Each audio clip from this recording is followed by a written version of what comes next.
I don't want any part of this.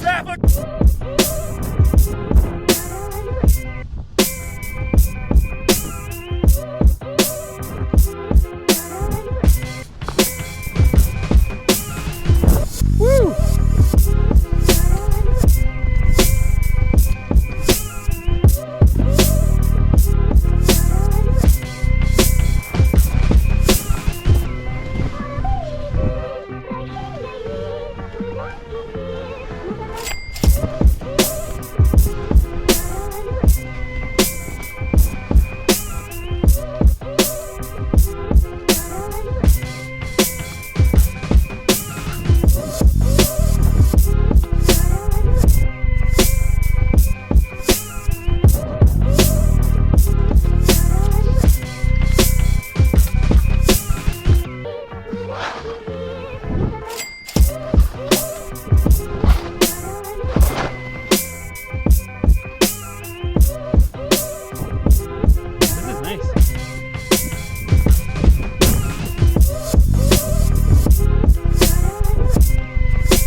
Alright, welcome.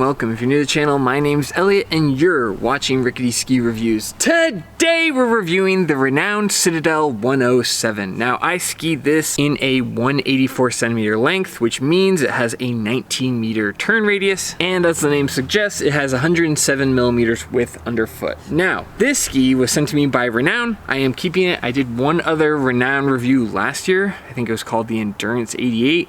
And I liked it, but it had some drawbacks, you know, where it was really good on good snow, but it struggled in some other areas. But overall, it was a very positive experience. These are made out of Vermont, or I think they're designed in Vermont and then either produced in Canada. Last time I checked, that could have changed.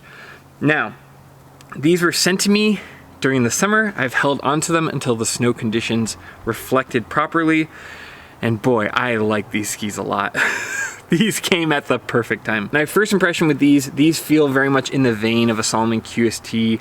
They are a little bit more forgiving than that, but this was a ski I absolutely loved and I had a blast on, and I plan on continuing to use. So before we jump into that though, those are just kind of my first impressions. This is a really perfect kind of dimension-wise powder ski for where I ski at Bogus Basin in Idaho. Now first, you can see in the build, the splay starts pretty early, is fairly gradual, but really makes for a comfortable tip. You've got a little bit of tail with kind of this squared off bit. Similar to my Endurances. I'm sure I'm gonna say it wrong, but I like that kind of Tiffany blue that Renoun has on the tips. It just kind of makes it easy to distinguish from ways away. What you see is a pretty healthy camber profile, which I like quite a lot. These have aspen wood and come in at a very impressive 1,635 gram ski, which is pretty good for a 184 and a 107 width. These feel good. They're very forgiving off trail. I'm surprised by how low that weight is, but you definitely feel it on snow that these are a very lightweight ski. I would say that the person looking for this is probably me, somebody who has mid-range powder where you're going on a good day, 8 to 12 inches of snow. I thought that these were perfect for that. But now that we've covered that, let me tell you how they felt on snow. These Citadel 107s felt very similar to the Salomon QST 106, but a little bit more forgiving actually. They don't have that cork dampening that you feel, but in a way, because they're lighter, it's easier to get away with turns. Or let's say you misread the line, you're going down a little chute and you need to kind of swerve your turn at the last second. These felt more forgiving than the QST 106. While the tips felt very similar as far as flow and just the way that they tracked really smoothly. But now that I've kind of given you something to compare to, let's talk about the good and then we'll talk about the drawbacks. The good is, like I said, they're very forgiving, they're very manageable. They're not quite as quick and maneuverable as something like a Bent 110 or a Volcal Blaze, but they have a lot more range than the Volcal Blaze. They can go in much deeper snow and not have to kind of fight to stay above. I feel like these are a perfect balance between what I like about the Volcal Blaze and what I like about the Salomon QST 106. They also feel really good on trail. They're not so wide that they give you that discomfort that the QST Blank or some of those wider skis give you.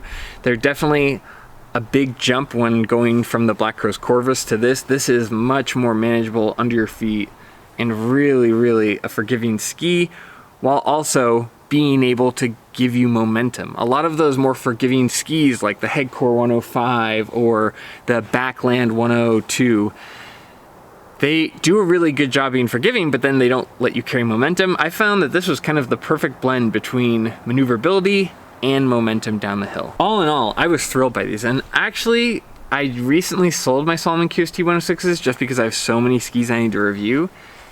And this might be my new default.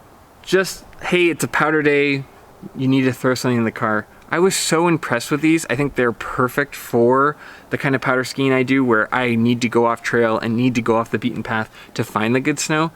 And honestly, these will probably make it into my new rotation. I really like these Renoun Citadel 107s.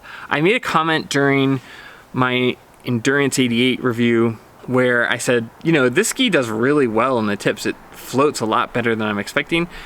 And I think a lot of that technology or design kind of transferred over to these Citadels. I was really thrilled with the design here. They also, there's something Renoun does with their bases where they just seem to track really smoothly across the snow. I'm not sure exactly what their secret sauce is. I felt it similarly with DPS and the Phantom Glide. So maybe there's some Phantom Glide treatment or something similar. But man, Renoun really, when they send me skis, the bases are always so clean and so smooth across the snow. But now that we talked about good, let's talk about the drawbacks, because as you know, every ski has drawbacks and I am never gonna shy away from that. Otherwise, there's no point in this channel. So let's talk about the drawbacks, because there's a couple of them that, you know, that this ski made sacrifices in order for it to perform so well in the woods. The first one's kind of a nitpick, but I wish these skis were just a touch softer. Like, they are so firm and feel so good and they carve well and they're pretty snappy. But every once in a while, just when I'm kind of loading them up or I'm coming into a big turn or I'm like getting rid of speed, they feel a little pingy. Like it's something like almost like that fiberglass sound and feel you get. I feel that in these skis more than most. Now it's not a big deal, it's not like really bad, it's not like chattery on ice or anything like that, but I just wish they were a little bit softer in the middle so I could just kind of gradually flex them. It's such a nitpick and the overall performance is still so good that, you know, it could be a timing thing, it could be more mileage, I'll get used to that. But I did notice on some of like the harsher turns where I had to scrub speed really quickly that they did feel just a little bit rigid underfoot. For most people that probably won't matter, and especially if you're powder skiing, that may never really come up, so I'm not docking a lot of points for it, but just a small observation and a small downside I noticed. Speaking of which also, you know, as another positive, just as a note, man, these top sheets have held up so much better than a lot of the other skis I get, especially demo skis that go off trail like this. The other negative I noticed is finishing the turn can feel a bit weak on the tail specifically. It feels solid and it's like a very stable platform when you're going a little bit faster, but there's something about it where it just doesn't round the turns off quite the same as a QST or a Bent 110 or, you know, any of those other skis I really enjoy.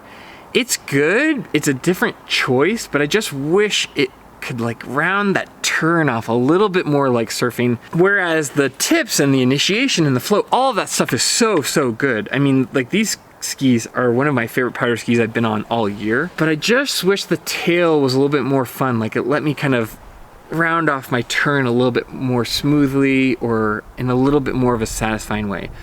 Again, that could be that with more mileage I get used to it, but I notice that these are a little bit more all business than they are kind of a fun smearing turn in the powder. A good example would be like if you've skied the Atomic Maverick 105 CTI versus the Atomic Bent 110. The Bent 110 lets you kind of round it off, whereas the Maverick 105 CTI is a little bit more business pointing down the hill. And I think these are a little bit more in the Maverick 105 CTI category than the Bent 110. It's not a big deal, and it's still a good performance, but I do feel like that's one area if they wanted to improve the ski they could work on is just, I don't know how you do it. I mean, I'm not a ski manufacturer, but some way that I can ride the tails a little bit longer before I release this turn. This feels a little bit more in the carving section than the powder section. Now that may be on purpose. Maybe they want this for people who are going to use it, you know, in Utah, and this is their do-it-all ski. But for me, I wish these tails let me spend a little bit more time on them before I released when I was going through the powder. These skis retail at $1,000, which for kind of a premium brand like Renoun, where last time they sent me skis, it came with like maple syrup in a bag, although this time it didn't, but I'm just assuming that's because, you know, they're doing it differently now. But maybe they're still doing that for customers. I'm just a reviewer. $1,000 for these skis is a little on the pricier end, but for a premium product, it's not.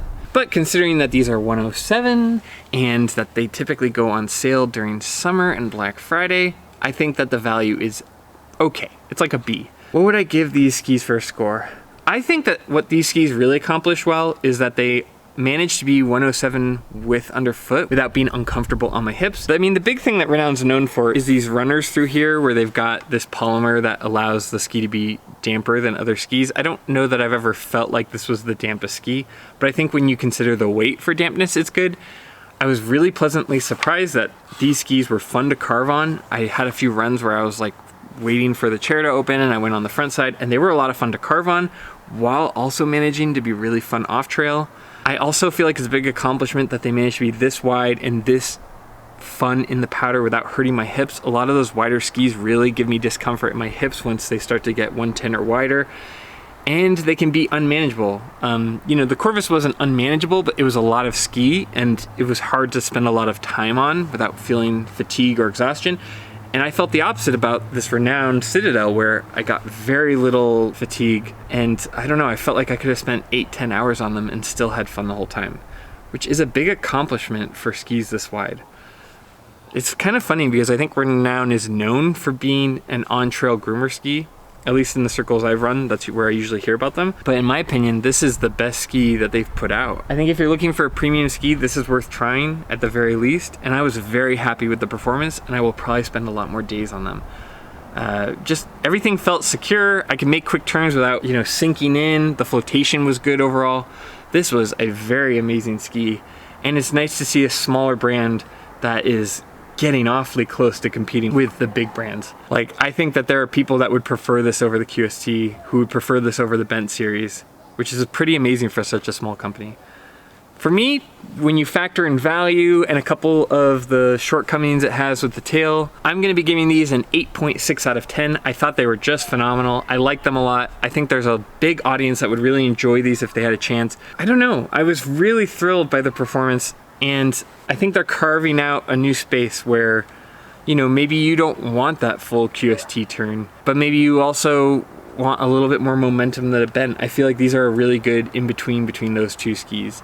They definitely have some drawbacks. I feel like the tail could use some tweaking to be kind of perfected, but all in all, this is a big, big step forward for Renoun, and I'm very impressed with these skis. So for me, 8.6 out of 10, I think that's fairly generous, all things considered. Renoun, thank you so much for sending these to me and letting me review them. Not a lot of companies are willing to do that.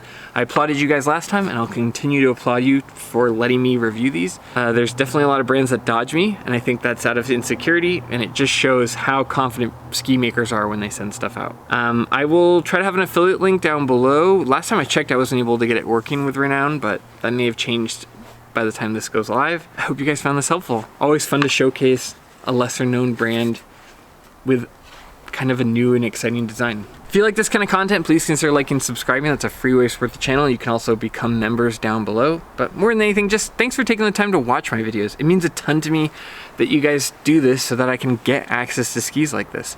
These were a ton of fun to ski on, and I'm pretty sure you're gonna see more footage with me on them because I was so happy, and I'm kind of excited to master the ski over time. But anyway, thanks for taking the time out of your day. And as always, I'll see you in the next one. See ya.